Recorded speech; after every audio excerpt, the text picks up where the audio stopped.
Olá, estamos chegando com mais um TC News aqui pela 35.2 TV Cidadã, TV aberta, como eu sempre falo, né? Você não paga nada para nos assistir, sem falar que estamos nos principais sites aqui de notícias da nossa cidade, Maceió. Olha, uma entrevista que a repórter Juliana dos Anjos fez com um professor. Ele defende o adiamento do Enem. Ele fala de forma geral da sua opinião e o professor defendeu nesta entrevista a oportunidade que ele teve de se posicionar sobre o adiamento do Enem, que eu já falei aqui no início da entrevista. Vamos ouvir e vamos ver a entrevista com Juliana dos Anjos. Olá, Valtenor, olá a todos que estão acompanhando o TC News aqui na TV Cidadã. Pois é, Valtenor, há mais de 2 meses as aulas estão suspensas, não é mesmo? Tanto na rede pública quanto na rede particular de ensino. Essas aulas estão acontecendo aí de forma online, de forma remota.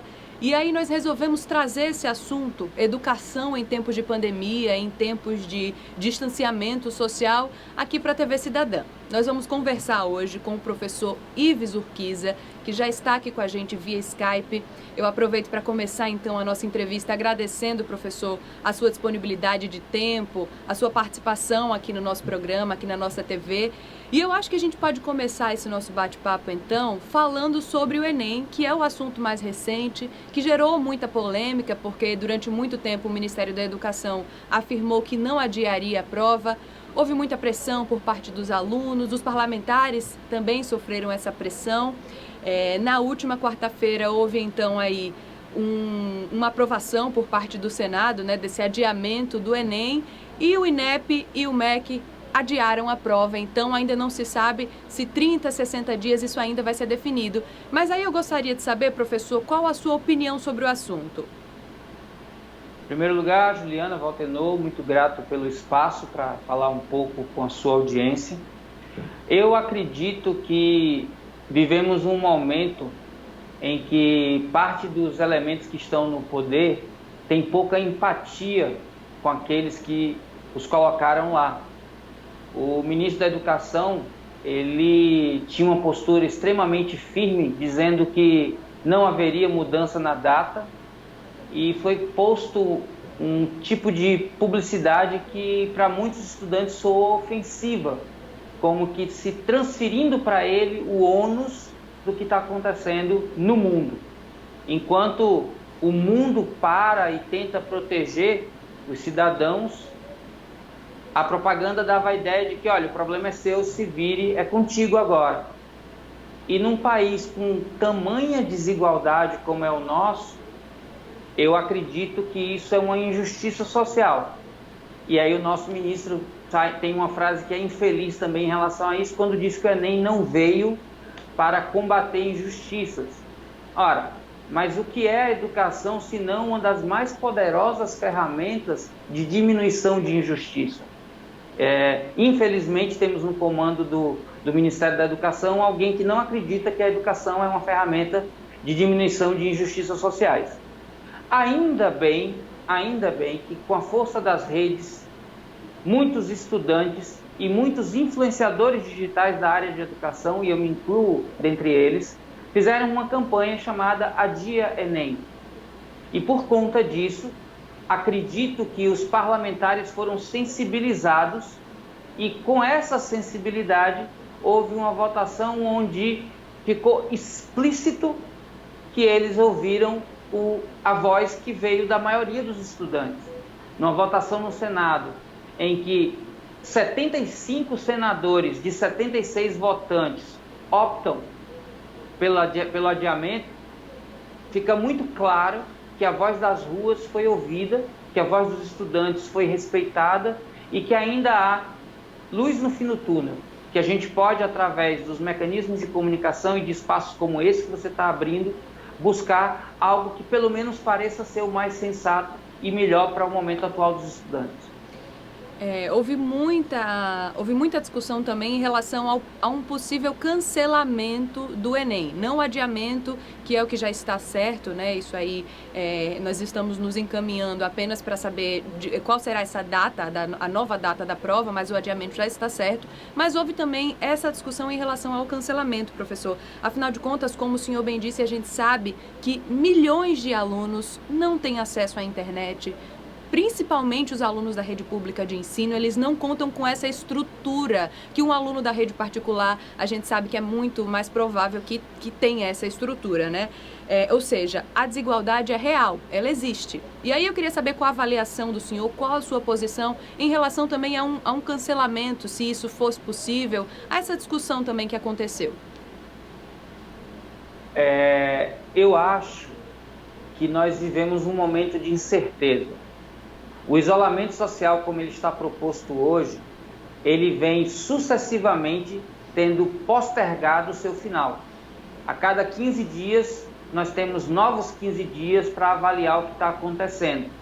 E a gente não sabe ainda do retorno para o novo normal. Porque mesmo quando esse isolamento ele tiver extinta essa necessidade de ficar todo mundo em casa, a gente vai precisar pensar nos ambientes de aglomeração, como a sala de aula, por exemplo. A gente tem, em média, 1 aluno por metro quadrado numa sala de aula confortável. Isso significa que o distanciamento é menor do que aquele recomendado hoje pela OMS. Isso quer dizer que a sala de aula vai ser vai ser um local onde há risco de contaminação e risco do que se chamam normalmente de segunda onda do vírus. A gente está vivendo a primeira onda, a gente torce que a curva de contaminação seja controlada e que o sistema de saúde possa comportar todos aqueles que precisem dele. Quando a gente perceber que essa curva está controlada, as pessoas vão tentar voltar para o seu cotidiano, só que aí nesse momento pode haver um novo crescimento de contágio. Até porque, do ponto de vista biológico, só está controlada uma infecção do tipo pandêmica quando de 70% a 80% da população já teve contato com o vírus e se curou. E aí aqueles outros 20% aproximadamente ficam protegidos disso. Mas até lá a gente corre sempre o risco de idas e vindas, tanto que alguns modelos falam de que nós vamos ter isolamento social até 2022. Só que esse isolamento ficando nessa gangorra de ida e vinda. E aí a pergunta é, se realmente a gente não tem sequer certeza de como vai ser o comportamento da sociedade para os próximos meses, como ter certeza de certames como o Enem, que aglomeram milhões de pessoas em várias salas pelo país? Eu acredito que quando se fala de adiamento e de cancelamento, tem muito a ver com a ideia do ano em que a prova acontece. As pessoas julgam que o Enem 2020 tem que acontecer até 31 de dezembro de 2020. Se não acontecer até essa data, ele foi cancelado. Na verdade, ele pode ser adiado e acontecer em janeiro, e ainda assim se referir às vagas que seriam preenchidas se acontecesse em outubro, novembro de 2020. Eu acredito que não acontecerá um cancelamento da prova, mas também não tenho certeza se 30 ou 60 dias de adiamento é tempo suficiente. Isso somente o futuro vai nos dizer, na minha opinião. Ok, professor, eu acho que a gente pode começar então agora a falar um pouquinho também sobre esse novo momento da educação, né? O senhor é um precursor das aulas online aí, há muito tempo o senhor já oferece o seu conteúdo e as suas aulas, né, numa plataforma digital como o YouTube, por exemplo. E aí eu gostaria de saber, já que o senhor tem diante dessa experiência, quais são os maiores desafios, os maiores problemas, tanto para professores quanto para alunos, nesse novo modelo aí de ensino e aprendizagem? O primeiro grande desafio é estrutural. Cerca de 1/3 da população brasileira não tem acesso à internet. Desses 2/3 que têm acesso, uma parte significativa tem acesso através de planos que têm limitação de dados. Ou seja, quanto mais rápido você consome, mais rapidamente você fica sem acesso. Além disso, parte desses que têm acesso tem através de ferramentas como o celular e não computadores, onde a tela é maior e permite um melhor desempenho na hora de acompanhar aulas estruturadas. Então, eu não acho que erra por muito se a gente pensar que talvez apenas 50% do público a quem se destinam essas aulas tem estrutura suficiente para se aproveitar bem delas. Outro grande problema é um problema de formação. Existe um movimento de professores que desde 2014, 2015 tem se voltado para a internet. Meu canal, como você falou, é um dos precursores no país. Eu estou desde 2013 produzindo conteúdo digital. De lá para cá, muita gente nova entrou, mas se a gente considerar que no país temos mais de 2 milhões de educadores e a plataforma YouTube Educação tem apenas 445 canais, é muita gente ainda que não está familiarizado com a produção e o uso da tecnologia como mediadora da educação. Os professores que aí estão não foram formados nas universidades para usarem esse tipo de tecnologia. A grande maioria dos colégios nunca deu treinamento para os seus profissionais para que eles fizessem uso dessas tecnologias. E aí, de repente, você vai dormir dando aula tradicional e acorda precisando da aula digital. É claro que isso provoca grande dificuldade para se familiarizar com a tecnologia, para obter a tecnologia, né? Aqui até falar um pouco de bastidores. Ontem eu fiz uma live e derrubei o tripé da minha câmera.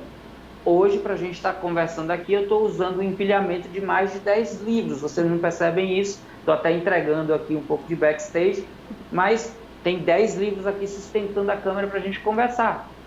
Muitos professores não sabem como ajustar uma câmera, como controlar uma luz, como fazer uma gravação de áudio, que tipo de programa deve utilizar. Eles não foram preparados para isso e estão sendo exigidos para isso.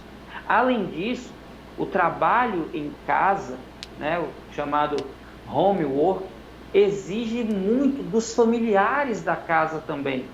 Professores muitas vezes não têm um ambiente adequado, não têm um espaço dedicado para o trabalho.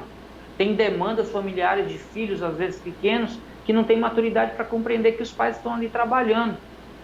Da mesma forma, os estudantes em casa, às vezes, também não têm essa maturidade.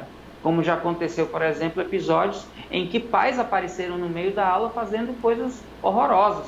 Como um pai, por exemplo, que baixou o short no momento que a filha estava tendo uma aula com os coleguinhas de 7 anos de idade. E o pai deu as costas para a câmera e mostrou a bunda. Eu não sei o que é que ele estava pensando em fazer com isso. Então, é um grande desafio tecnológico e comportamental que a gente tem pela frente. Para os estudantes um pouco mais velhos, principalmente do ensino médio, por conta da maturidade e também da experiência, eles podem se servir, por exemplo, como você citou, do YouTube como uma ferramenta educacional. Hoje, dentro do YouTube, existe o YouTube Educação. O YouTube Educação é uma plataforma dentro da plataforma, onde apenas vídeos educacionais, não vídeos de aula apenas, mas vídeos com teor educacional, que passaram por um sistema de curadoria da Fundação Lehman e da Unicamp, apresentam conteúdos que são family friendly, não tem riscos de discursos de ódio preconceituosos, vocabulário inadequado, e que estão hoje em playlists educacionais atualizadas semanalmente. Se você for aí no YouTube, youtube.com/educacau, que é educação sem tio e cedilha, você vai encontrar playlists educacionais para o 6º ano, 7º ano, 8º e 9º anos do ensino fundamental e playlists educacionais para o 1º, 2º e 3º ano. Isso sozinho não resolve, mas isso permite aos professores e aos estudantes se servirem de material de qualidade e disponível gratuitamente para aqueles que conseguem acessar a internet.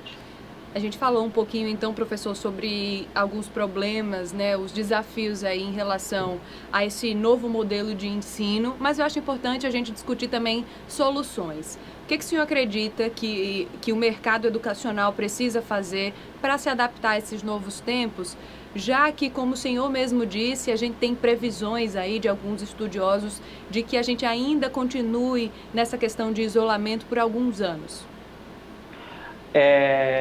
grandes corporações, sensibilizadas pelo momento, criaram grandes esforços de treinamento para professores.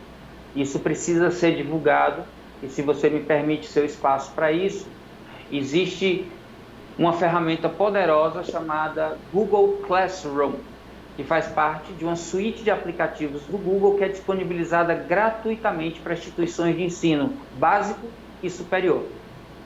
Existem muitos parceiros Google pelo país que dão treinamentos. Esses treinamentos eram dados in loco, mas hoje são treinamentos dados através das redes sociais e da internet de uma forma geral.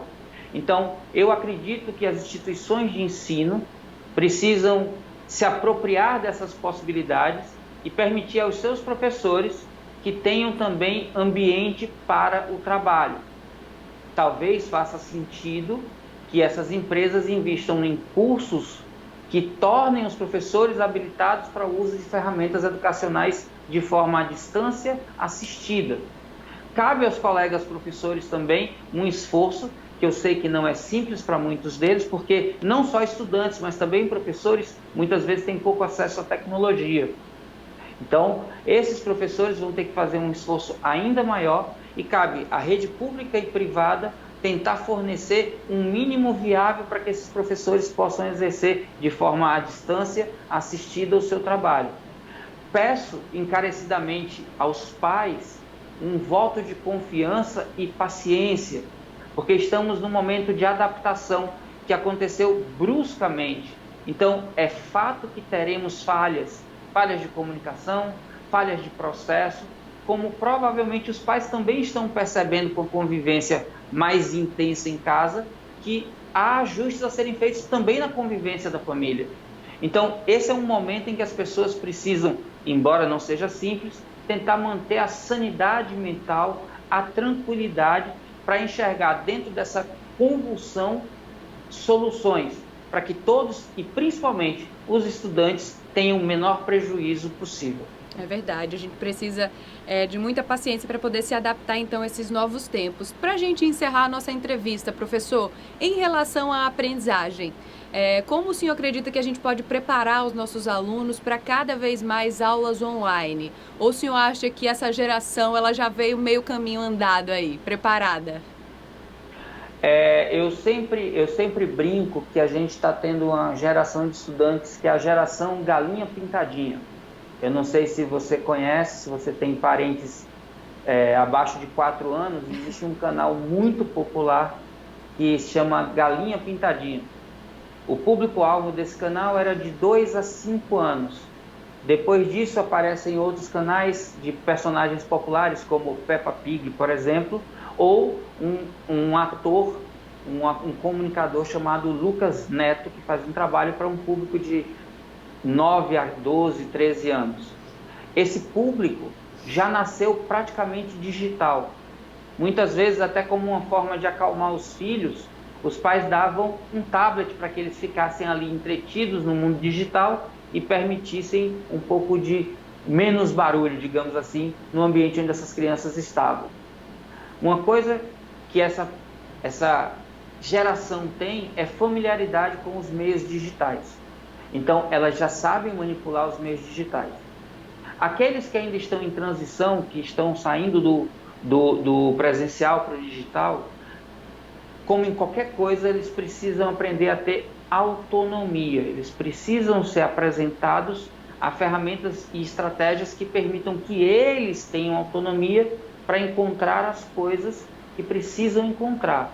E do lado de cá, dos produtores de conteúdo, a gente precisa de um esforço grande para entregar conteúdo cada vez mais válido para essas buscas. De um lado, precisa o aluno, o estudante, estar preparado para encontrar o conteúdo, e do outro, quem produz o conteúdo, ter a sensibilidade de enxergar as necessidades de sua audiência para que haja o casamento desses dois públicos.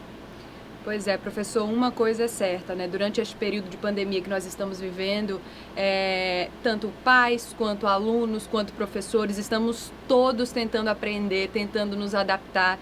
E como o senhor falou, né? Autonomia, disciplina, dedicação, tudo isso a gente está tendo que trabalhar bastante aí durante esse período. Eu agradeço novamente, então, a sua participação aqui no TC News. Muito obrigada, acho que a nossa discussão foi muito pertinente. Juliana, eu que agradeço o convite, o espaço e estou sempre à disposição no que for preciso para ajudar. Muito obrigada, a gente conversou então aí, Valtenor, com o professor Ives Urquiza sobre a educação em tempos de pandemia e eu volto com você no estúdio. Muito obrigada pelo espaço. Ok, o professor Ives Urquiza falou e disse realmente das dificuldades e de um novo tempo que a educação vai enfrentar depois dessa pandemia, que se Deus quiser, ela vai passar. Fique ligado aí na programação da TV Cidadã e eu conto com vocês no próximo TC News. Até lá, gente.